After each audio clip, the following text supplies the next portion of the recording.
ingeniero. ¿Cómo le va? Ingeniero, usted que es del sector del agro, ¿qué opina de todo esto? ¿Cómo lo viven ustedes? Bueno, Germán, la verdad que es algo muy esperado de nuestro sector. Si bien la apertura del cepo hoy es limitada, limitada a personas físicas, o yo, ciudadano de pie, que todavía no hacía empresa, es un principio que se marca una tendencia. Para entender cómo puede llegar a afectar a Perdón, para aclaremos bien.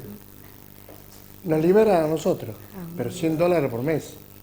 $100 por mes en Sí, usted dice $100 por mes $100 por mes físico. físico. De ahí, si uno compra dólar virtual, dólar para tenerlo en la cuenta del banco de manera virtual, uno puede comprar una cantidad ilimitada para ciudadanos de pie.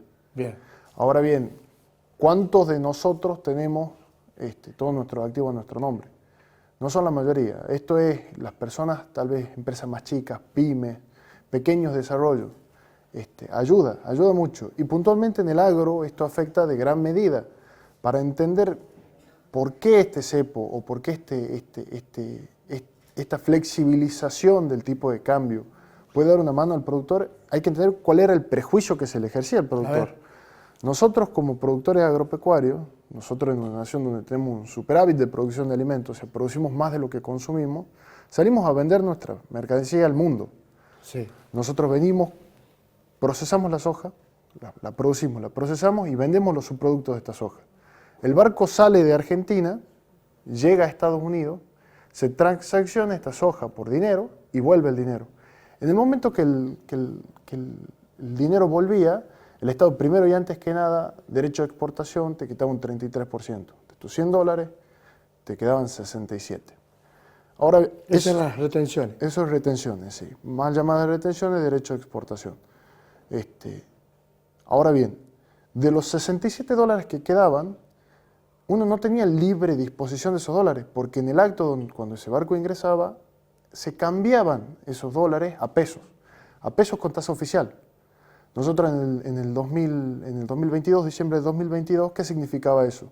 Nosotros con un dólar oficial de 367, 370 dólares, salimos a querer después comprar dólares al mercado de la calle, a lo que vale el dólar realmente, y teníamos que, nosotros vendíamos el dólar soja, el dólar que nos llegaba en 370, y teníamos que comprar un dólar después en 1.100 pesos. Había casi un tercio de diferencia de valor. Por eso surgió, no sé si te acordarás, que ya parece noticia vieja, pero sí hace muy poco, dólar soja 1, 2, 3, 4, después dólar agro. Bueno, ahora todos estos tipos de dólar y tipos de cambio diferentes se deberían unificar. Se deberían unificar. Eso puede ser un impulso para que el productor que tiene granos almacenados los venda. Ahora bien, empiezan a jugar otros roles también aquí. En el mundo, en todo el mundo, en Uruguay, Paraguay, no nos vayamos a Estados Unidos, Canadá o Australia. En Uruguay, Paraguay y Brasil, que también son exportadores, el único factor que modifica la venta del productor es el mercado internacional. ¿Cuánto vale en el mundo la soja? ¿Cuánto vale en el mundo el maíz? ¿Me sirve, vendo o no vendo? Aquí en Argentina nosotros teníamos el complemento de las retenciones, de los derechos de exportación y del cepo cambiario, que termina siendo una figura de impuesto también a la venta y a la exportación. Ahora, vos ves el mercado internacional de Chicago y vos decís, bueno, con todo esto que está sucediendo con Trump y cómo venía la tendencia, la soja no tiene un gran precio. En el momento donde nosotros pudimos haber capitalizado la gran soja, tuvimos una sequía terrible, que fue al final del gobierno de Alberto. El productor hoy, con la liberación del cepo, va a salir a vender, va a depender de lo que le pague el exportador, va a depender de lo que le pague la industria. La industria, a nosotros, nos paga en pesos, no nos paga en dólares. Es posible, cuando sea hoy la apertura del mercado, por ahí es un poco de futurología todavía, a estas horas, que los precios absolutos en dólares bajen, porque al fin y al cabo ellos tienen que pagar en pesos. Nosotros no podemos recibir los dólares físicos directamente de las grandes industrias. Entonces, en el corto plazo, yo creo que esto puede ser un resguardo de que el productor diga, bueno, voy a ver cómo está el mercado. Si los precios internacionales siguen a la suba, muy seguramente liquiden liquide siempre y cuando eso se refleje en el mercado interno. En el corto plazo seguramente guarden ahora los granos. Hay que ver qué sucede y hay que ¿Vos crees que esperar no van a que sea. salir a vender hoy? Hoy no creo. Hoy es todavía muy pronto para saber cómo puede llegar a afectar en la economía doméstica. Pero en el largo plazo, ahora nosotros podemos fluctuar libremente con el precio internacional. Tenemos más libertades, si bien todavía tenemos retenciones, tenemos más libertades de que si la soja sube en su precio global, sube en Chicago, sube en China, sube en donde sea, ese precio se va a ver reflejado de forma más directa, sin estos cepos, sin estos aranceles indirectos. Hay muchos productores que tienen todavía grano guardado de campañas anteriores. Las campañas anteriores no fueron buenas, entonces, ¿qué hace el productor? Defiende su peso, defiende su grano, defiende su economía. Esto puede ser, siempre y cuando veremos cómo reacciona el mercado doméstico, un motivo para que ese productor que tiene el grano guardado lo venda. Y si es así, eso aumentaría las reservas del Estado y nos daría más solvencia a esta salida del cepo.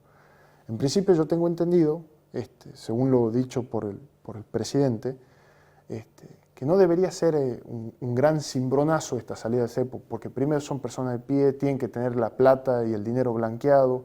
Si uno generó esos dólares en ciclos anteriores, esos dólares no se aplican a esto, se aplican de aquí en adelante, los dólares que se pueden llegar a cambiar. La gente que tiene plata iba a comprar dólares. Claro, exactamente. Debería, en principio, no ser una gran devaluación, siendo que por las reservas que nos llegaron, hay plata suficiente para la base monetaria amplia.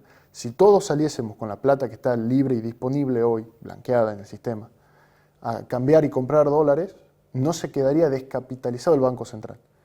Por ahí uno cuando dice, bueno, esto te llegarán recuerdos de cuando fue la época de Menem, un peligro de corralito, de que haya insolvencia del Estado, de que se quieran quedar con la plata o no. Bueno, hoy tenemos la reserva para que todos salgamos a cambiar los dólares y aún así quede un resto en el banco, quede un resto en el Banco Central, que el Estado no quede sin fondos.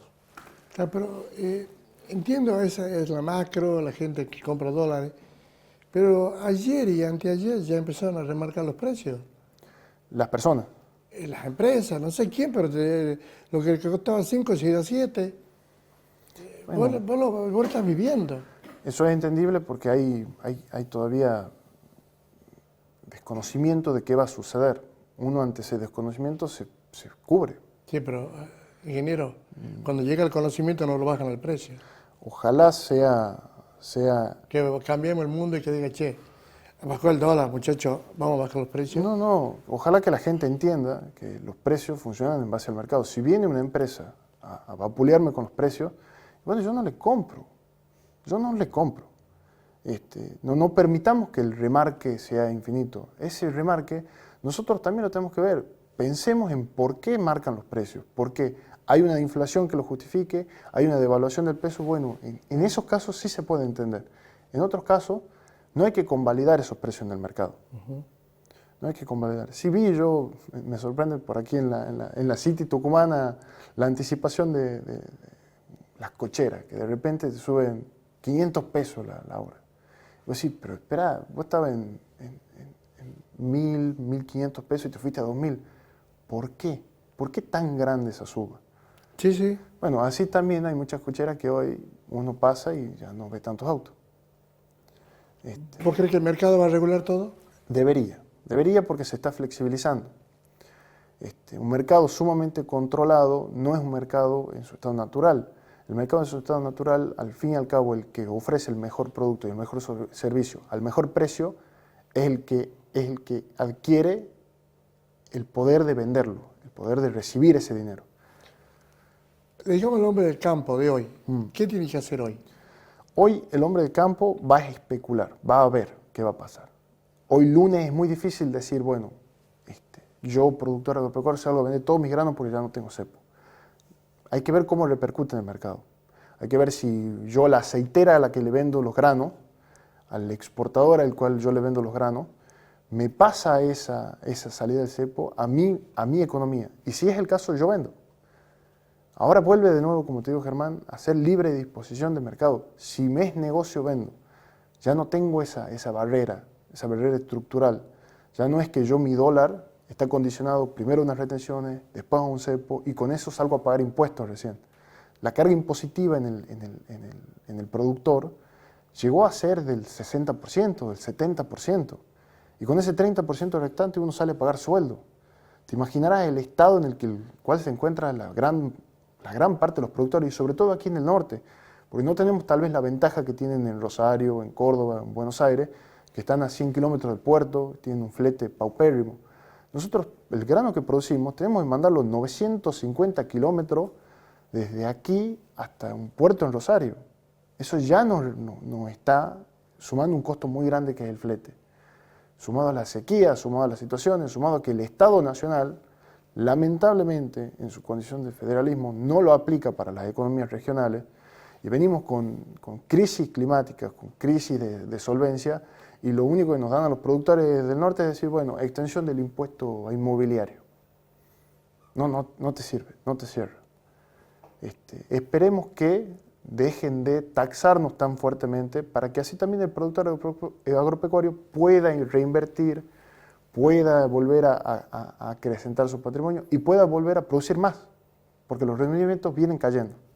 Ingeniero, ¿vos estás en el sector azucarero también o no? No, pero conozco. Pero, el ¿y rubro. esta situación del sector azucarero?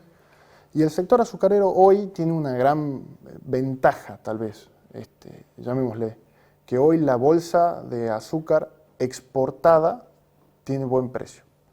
Hoy exportar una bolsa de azúcar tiene buen precio. Entonces, si se genera una devaluación, una corrida del cambio, que básicamente es una devaluación del peso, va a haber más incentivos para que ese azúcar se cumpla y se pacte la exportación y efectivamente salga del sistema y el precio de la bolsa se mantenga. Sí, tonificado. Se mantenga, exactamente. Gracias, ingeniero. Te agradezco muchísimo. La semana Muchas que viene gracias, nos vemos nuevamente. Gracias. Señora.